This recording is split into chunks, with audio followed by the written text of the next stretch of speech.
English में कैसे 100 में 100 अंक लाना, चलिए आज इसका बहुत ही आसान तरीका बताऊंगा। देखिए इंग्लिश में आप 100 मार्क्स लाना चाहते हैं और ये जो तरीका बताऊंगा ना, इस तरीका का आप जरूर अप्लाई करिएगा। पूरे इंग्लिश में क्लास 12 वाले बच्चे हैं, ऐसा तरीका यदि आप अप्लाई कर लेते हैं, बहुत आसान बताऊंगा क्या पढ़ना क्या नहीं पढ़ना, कैसे इंग्लिश में पूरे मार्क्स लाने हैं। इसका जो तरीका वो बेसिक से समझेंगे। सबसे पहली बात देखिए, आपका जो इंग्लिश है, इंग्लिश में क्या क्या कैसे पढ़ना, ज़्यादा चीज़ नहीं पढ़ना। अगर आधे से 1 घंटे आप रोज का रोज पढ़ लेते हैं इंग्लिश ना, तो मैं गारंटी देता हूं कि आपको इंग्लिश में पूरे मार्क्स आ जाएंगे। तो कैसे इंग्लिश में, तो सबसे पहली बात है कि इंग्लिश में देखिए आपका जो ऑब्जेक्टिव प्रश्न है, यानी कई सेक्शन में आपको प्रश्न करते हैं, 100 गो ऑब्जेक्टिव देता है, जिसमें 50 नंबर का खाली आपको ऑब्जेक्टिव देगा। मैं आपको मोटा मोटी अगर समझाऊं, यहाँ पर ध्यान दीजिए इस बात का कि इंग्लिश आपका 100 मार्क्स का, ठीक है, उसमें से आपका जो ऑब्जेक्टिव प्रश्न होते हैं वो 50 अंक के होते हैं। कितने अंक के? 50 अंक के आपके इंग्लिश में ऑब्जेक्टिव करते हैं। तो ध्यान दीजिए आपका ये जो ऑब्जेक्टिव प्रश्न करता है, ये 100 गो ऑब्जेक्टिव प्रश्न करेगा। इधर मैं पेपर दिखाऊं तो लगभग कितने ऑब्जेक्टिव दिखा रहा हूं आपको। 1 नंबर से लगभग आपका इंग्लिश में जो होता है 100 नंबर का प्रश्न करता है, यानी 100 गो ऑब्जेक्टिव करेगा। यहाँ अंत में आइए तो अंत में देखिए 100 नंबर तक प्रश्न है। अब आप सोचे होंगे ये 50 नंबर का ऑब्जेक्टिव आपको देता है, कितने अंक का? 50 अंक का आपको ऑब्जेक्टिव देता है। खाली इंग्लिश में कितने? 50 नंबर का आपको ऑब्जेक्टिव है। और ये 50 नंबर का जो ऑब्जेक्टिव है, इसको OMR शीट में आपको रखना होता है, ठीक है। तो इसमें कैसे हम 50 में 50 अंक उठाएंगे इंग्लिश में, क्या करेंगे कि आखिर आपका जो इंग्लिश है उसमें पूरा का पूरा नंबर आ जाए। तो इसके लिए कुछ नहीं करना है, सीधा सा लॉजिक एक बताओ। अगर चाह रहे हैं कि आपका इंग्लिश में पूरा नंबर आ जाए, इंग्लिश में आप पूरा का पूरा नंबर उठा ले, तो इसके लिए क्या करना है? इसके लिए कुछ नहीं करना, बस 1 से 2 काम करना है। वो कौन सा काम करना है? तो इंग्लिश का जो चैप्टर्स है, प्रत्येक चैप्टर के कौन लेखक है और किस लेखक का कब जन्म हुआ था, कब मृत्यु हुआ था, कहाँ हुआ था और उनका कौन सा लिखा गया किताब है, ये जाकर आप याद कर लीजिए। बस इसी से आपका इंग्लिश में ऑब्जेक्टिव पूरा कंप्लीट हो जाएगा। क्योंकि 100 गो ऑब्जेक्टिव देगा तो 50 गो ऑब्जेक्टिव आपका किताब से, नहीं 50 से 60 गो ऑब्जेक्टिव जो आपका किताब से, और 30 से 40 गो जो ऑब्जेक्टिव आएगा वो आपका व्याकरण से आता है, ग्रामर इंग्लिश से आता है। यानी टोटल मिलाकर आपका ऑब्जेक्टिव 100 गो देगा, जिसमें से मात्र 50 गो ऑब्जेक्टिव हमें OMR शीट में रखना है, ठीक है ना। ऑप्शन आपके पास ज़्यादा हो जाते हैं। तो क्लास 12 वाले बच्चे वो आसानी से चाहेंगे ना तो इंग्लिश में पूरा नंबर ला सकते हैं, यानी ऑब्जेक्टिव में पूरा नंबर उठा सकते हैं, कहीं गलत नहीं होगा। तो क्या करना है इंग्लिश में, यदि आप चाह रहे हैं कि हम पूरा का पूरा नंबर उठाएं, यानी इंग्लिश में अगर आप चाह रहे हैं कि आपका फुल मार्क्स आए, उसमें ऑब्जेक्टिव में भी पूरा का पूरा मार्क्स आए, तो उसके लिए आपको क्या करना है कि आपका जो किताब है इंग्लिश का, उसमें मान लीजिए कि पहला का चैप्टर इंग्लिश का क्लास 12 का इंडियन सिविलाइजेशन एंड कल्चर, तो इसके लेखक कौन है? याद कर लीजिए, महात्मा गांधी। उनका जन्म कब हुआ, उनका मृत्यु कब हुआ, और उनका एक और इसमें लिखा गया किताब दिया माई एक्सपेरिमेंट विथ ट्रुथ, इसके लेखक कौन है? महात्मा गांधी। यानी मेरे कहने का सीधा सा ये मतलब है कि प्रत्येक चैप्टर के लेखक कौन है इंग्लिश में, उनका जन्म कब हुआ, उनका मृत्यु कब हुआ, उनका जन्म कहाँ हुआ और उनके द्वारा लिखा गया किताब कौन सा है। यानी 5 गो चीज। यानी मान लीजिए अगर इंडियन सिविलाइजेशन एंड कल्चर का चैप्टर आप पढ़ रहे हैं, तो उनके लेखक कौन है, उनका जन्म कहाँ हुआ था, उनका मृत्यु कहाँ हुआ था, उसके बाद उनका लिखा गया कौन कौन सा किताब है। तो इस टाइप से आप प्रत्येक चैप्टर का याद कर लेते हैं ना कि इस चैप्टर के कौन लेखक है, उस लेखक का जन्म मृत्यु कहाँ हुआ, जन्म कहाँ हुआ था, ठीक है, उनका कौन कौन सा लिखा गया किताब है। अगर ये सब चीज याद कर लेते हैं तो प्रत्येक चैप्टर का मतलब ऑब्जेक्टिव आपका कंप्लीट होगा और सारे के सारे ऑब्जेक्टिव आप मार्क आएंगे। एक ऑब्जेक्टिव गलती नहीं होगा,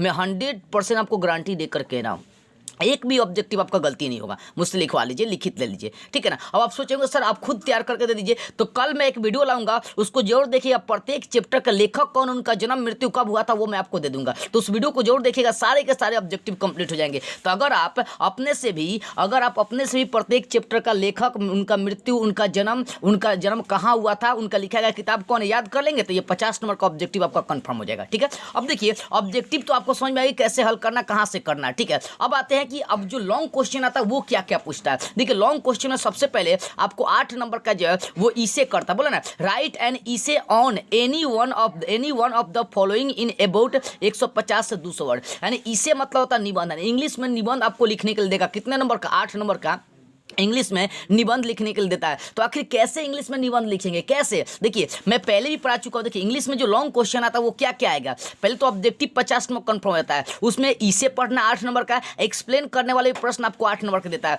तो इसे यानी कैसे इंग्लिश में इसे लिखना, कैसे इंग्लिश में ट्विकली आपको इसे लिखना। आपको कोई इंग्लिश कुछ नहीं आती है फिर भी आप इंग्लिश में इसे लिख सकते हैं, इसे वाले प्रश्न को बना सकते हैं। कैसे? इसका मैं एक वीडियो बना भी चुका हूँ, अगर आप वो वीडियो नहीं देखे हैं तो कल एक वीडियो अपलोड करूंगा, उसमें बताऊंगा कैसे इसे लिखना है ट्विकली, ठीक है। डिस्क्रिप्शन में लिंक दे दूंगा इसे लिखने का। आपको इंग्लिश में ज़्यादा कुछ नहीं पढ़ना, देखिए क्या क्या पढ़ना है समझ लीजिए। आप ऑब्जेक्टिव के लिए सारा चैप्टर का लेखक का नाम याद कर लीजिए। आपको लॉन्ग क्वेश्चन में खाली क्या पढ़ना है, इसे पढ़ना है, एक्सप्लेन करने वाला प्रश्न पढ़ना है, लेटर पढ़ना है, किताबी प्रश्न पढ़ना है, समरी पढ़ना है और पैसेज या प्रेसिस पढ़ना है। पैसेज या आपको प्रेसिस पढ़ना है।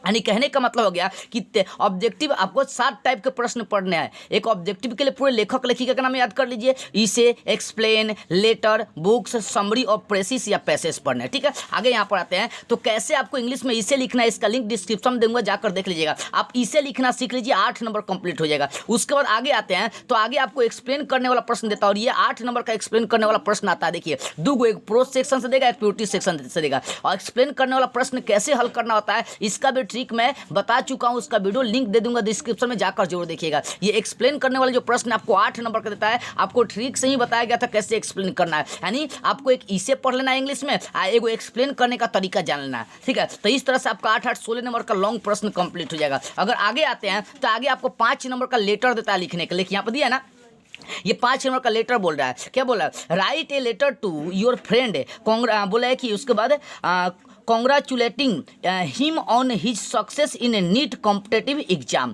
एक बोला है कि ये लेटर लिखना, अभी किस पर लेटर लिखना, मान लीजिए आपको लेटर नहीं आती है फिर भी आपको लेटर तैयार करना बाबू, तो लेटर लिखना मैं पहले भी बता चुका हूँ, या कल एक वीडियो लाऊंगा लेटर लिखने कैसे इंग्लिश में लेटर लिखना, वो जरूर देख लीजिएगा, नहीं तो लिंक डिस्क्रिप्शन में दे दूंगा। लेटर लिखना का ट्विकली आपको रटना नहीं है, ठीक है ना। क्या पढ़ना, आपको एक लेटर पढ़ना, लेटर सीख लेना कैसे लिखना है, तो 5 नंबर का आपका लेटर कंफर्म हो जाएगा। उसके बाद अगला प्रश्न आते हैं तो अगला जो होता है वो किताबी प्रश्न देता है हल करने के लिए।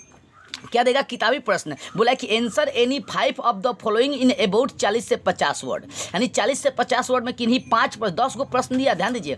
किताबी प्रश्न आपको 10 गो देगा, ठीक है ना, 10 गो प्रश्न देगा जिसमें से मात्र आपको 5 ही गो प्रश्न बनाना है, यानी 10 नंबर का किताबी प्रश्न आपसे करने वाला है। तो किताबी प्रश्न किताब पढ़ रहेंगे तभी ना इंग्लिश के प्रश्नों का जवाब देंगे, ऐसे कैसे हम जवाब दे पाएंगे। तो इसके लिए आपको क्या करना है, किताबी प्रश्न को कैसे हल करना है इसका मैं एक तरीका बताऊंगा। आप लोग मेरे चैनल से जुड़कर रहिए कि किताबी प्रश्न जो इंग्लिश में किताबी प्रश्न करता है उसके कैसे हल करना वो तरीका मैं बताऊंगा, उसको जरूर देखिएगा, ठीक है। तो किताबी प्रश्न आपका 10 नंबर करेगा, ठीक है। उसके बाद आपको समरी जो होता है 15 नंबर का करता है, ठीक है। तो समरी हम हल नहीं करके क्या करेंगे, क्योंकि इसमें देखिए 6 नंबर में 6 गो प्रश्न देगा, या तो समरी देगा या तो आपको क्या करेगा मिलान करने वाला देगा। तो मिलान करने वाला 15 नंबर का प्रश्न, ठीक है। अगर इंग्लिश में समरी लिखना चाहे तो आप लिख सकते हैं, लेकिन इंग्लिश में समरी नहीं आएगा तो समरी के जवाब अथवा में ऑप्शन देता है, आप उसका मिलान कर सकते हैं, ठीक है। तो समरी 15 नंबर का आता है। देखिए यहाँ प्रश्न बोल रहा है कि 6 गो प्रश्न देगा जिसमें से 3 प्रश्नों का जवाब देना, 3 गुना 5 है यानी 15, ठीक है। तो ये समरी कैसे लिखना है इसका लॉजिक मैं बता चुका हूँ। आप समरी नहीं अगर लिखना चाहते हैं तो आप उसके जवाब क्या लिख सकते हैं, मिलान करने वाला।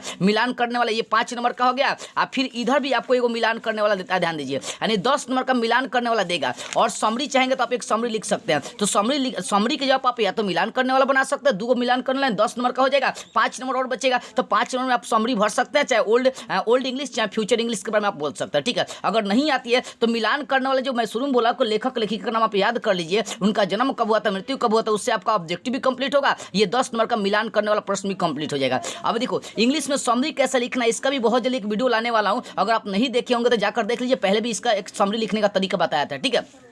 आगे देखते हैं, ये 15 नंबर का आपको कम से कम समरी पूछता है, ठीक है। अब आगे जो है, आगे आपका है ये 7वां नंबर जो प्रश्न होता है, ये 4 नंबर का, या तो पूछेगा पैसेज या तो पूछेगा आपका उसके जवाब पर प्रेसिस, मतलब और में दिया, या तो आप पैसेज वाले प्रश्न को हल कर लीजिए या तो प्रेसिज वाले प्रश्न को हल कर लीजिए। पैसेज में क्या होता है बाबू, देखिए इंग्लिश में पैसेज क्या देता है, पैसेज में देगा कि यहाँ पर देखिए ये सब क्या करना है, इसको पढ़ लेना है और इसी से संबंधित आपको देखिए नीचे प्रश्न दिया है। जैसे पहला प्रश्न दिया, which planet is nearest to the sun, इसका मतलब हो गया कि सन के सबसे नियरेस्ट कौन सा प्लेनेट है ये बताना है। तब इसी को पढ़ के आपको क्या करना है, इनका जवाब देना है। इसी को पढ़ के क्या जवाब देना, देखिए आप बोला है कि the sun is a star around which many planet बोले रिवॉल्व्स सच ए मरकरी, ठीक है ना। कहने का मतलब हो गया कि सबसे नियरेस्ट कौन सा सन के, तो वो आपको सबसे पहले दिया मरकरी, ठीक है ना। तो यहाँ पर कहने बाद इसका आंसर क्या लिखे, मरकरी। तो कहने पैसेज का मतलब क्या होता है, पैसेज का मतलब कि दिया रहेगा और उसी को पढ़ के क्या करना, लिखना। तो 4 नंबर का है। अगर मैं मोटा मोटी पढ़ाऊँ तो ज़्यादा चीज़ आपको नहीं पढ़ना इंग्लिश में, बस क्या पढ़ना है इंग्लिश में 100 मार्क्स लाने के लिए, इंग्लिश में ऑब्जेक्टिव 50 नंबर का, एगो इसे पढ़ लीजिएगा, एक्सप्लेन करने का तरीका जान लीजिए, लेटर लिखने आ जाना चाहिए, किताबी प्रश्न को हल करने आना चाहिए, समरी और पैसेज या प्रेसिस। मात्र 60 टाइप के आपके 100 नंबर में प्रश्न आते हैं, 60 टाइप की चीज़ें पढ़ लीजिए। एक नंबर से ऑब्जेक्टिव, अंतिम में पैसेज या प्रेसिस, यानी 50 नंबर ऑब्जेक्टिव, इसे 8 नंबर का पूछता है, एक्सप्लेन करने वाला 8 नंबर का, लेटर 5 नंबर का, किताबी प्रश्न 10 नंबर का, समरी 15 नंबर का, अब प्रेसिस या पैसेज 4 नंबर का। इस तरह से देखेंगे तो कुल कितने अंक आपके 100 नंबर की एग्जाम होगा। तो हम ज़्यादा काहे पढ़ेंगे भैया, हम पूरे लेखक लेखिका का नाम याद कर लेंगे, उनका जन्म मृत्यु याद कर लेंगे, ऑब्जेक्टिव कंप्लीट हो जाएगा। ठीक है, उसके बाद एगो इंग्लिश में इसे लिखना सीख लेंगे, इंग्लिश में एक्सप्लेन करने वाला सीख लेंगे, इंग्लिश में लेटर लिखना सीख लेंगे, इंग्लिश में बुक वाले प्रश्न को हल करना सीखेंगे, इंग्लिश में समरी लिखना सीख लेंगे और इंग्लिश में पैसेज लिखना सीख लेंगे। बस 1 2 3 4 5 6 गो ट्रिक पढ़ लेंगे, 100 का 100 इंग्लिश में आपका आ जाएगा, 100% 100 का 100 क्या होगा, इंग्लिश में आ जाएगा। तो इस तरह से आप इंग्लिश में पूरे कितने मार्क्स ला सकते हैं, 100 के 100 ला सकते हैं। तो बस इसे लिखना सीखिए, एक्सप्लेन करना सीखिए, लेटर लिखना सीख लीजिए, बुक वाले प्रश्न को हल करना सीखिए, समरी और प्रेसिस आप सीख लीजिए। इस तरह से आप इंग्लिश में 100 नंबर ला देंगे। तो इन सभी का ट्रिक जो है ना, मैं पहले भी बता चुका हूं, इन सभी का लिंक डिस्क्रिप्शन दे दूंगा। आप मात्र ये 6 गो चीज़ें पढ़िए, इसे, एक्सप्लेन, लेटर, बुक, समरी, आप प्रेसिस या पैसेज पढ़ लीजिए। ठीक है, तो इस तरह से आप पूरा नंबर इंग्लिश में ला सकते हैं, 100 का 100। ठीक है, तो मुझे विश्वास है कि आपको ये तरीका समझ में आ गया होगी। इस वीडियो को जितना हो सके सभी लोगों के पास शेयर कर दीजिए।